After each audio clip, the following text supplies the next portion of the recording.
Hey everyone. The title of today's message is Salt and Light and Joy, and the Bible verse is Matthew 5:13 through 16. It says, "You are the salt of the earth, but if salt loses its flavor, how shall it be seasoned? It is then good for nothing but to be thrown out and trampled underfoot by men. You are the light of the world. A city that is set on a hill cannot be hidden, nor do they light a lamp and put it under a basket, but on a lampstand, and it gives light to all who are in the house. Let your light so shine before men that they may see your good works and glorify your Father in heaven." We don't always immediately understand the things that Jesus said. There, we said it. And this seemingly random pairing of elements is no exception. So why the two things, salt and light? Well, both serve a singular primary purpose. Salt serves the purpose of taste, interesting only to those who like science, which we don't, but whatever. Salt is an extremely stable compound and doesn't actually lose its saltiness.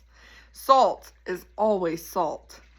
That is, unless it's immersed in and diluted with a large amount of water. And light serves the primary purpose of seeing. The unaided human eye can detect a light source as small as the flame of a candle from up to 1.5 miles away. More science. Which means light is extremely difficult to hide the brighter it is, unless it's covered or snuffed out entirely. All that is to say that when salt has no taste and light can't be seen, they are worthless.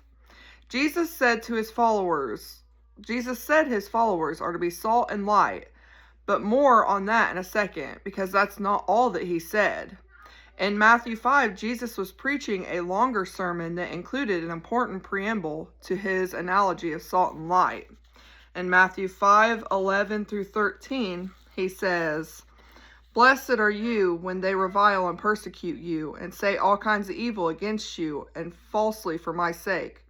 Rejoice and be exceedingly glad, for great is your reward in heaven. For so they persecute the prophets who were before you. You are the salt of the earth, but if the salt loses its flavor, how shall it be seasoned? It is then good for nothing but to be thrown out and trampled underfoot by men." In the context, it's our response to the awfulness of other people that is supposed to emulate the qualities of salt and light. We're supposed to be different, flavorful, light-giving. Instead of responding in kind, we're supposed to be kind. More than that, we're supposed to count ourselves blessed, to rejoice and to be glad. Because when we're mistreated for our faith, it means that we're not hiding it under a proverbial basket. The prophets didn't hide their faith. They were outspoken and faith-filled and willing to follow God in less than ideal circumstances. Their words and deeds were flavorful and counter to the culture. They shined their light for all to see, which meant mistreatment came with territory. Being kind, joyful, and peace-filled because we're heaven-bound is absolutely counter-culture. The typical response to insult and persecution is to hurl them back, to look out for number one, to demand respect and never settle for second best, to get defensive or pouty, to speak our truth, especially when we sit behind a keyboard saying things we'd never say to someone's face. Just as salt's flavor is diluted by water, our faith and resolve to live by it is diluted by the world that we live in. But as followers of Jesus, we're supposed to be different in all the wonderful ways that he was different. His words were humble, interesting, substantial, and timelessly true.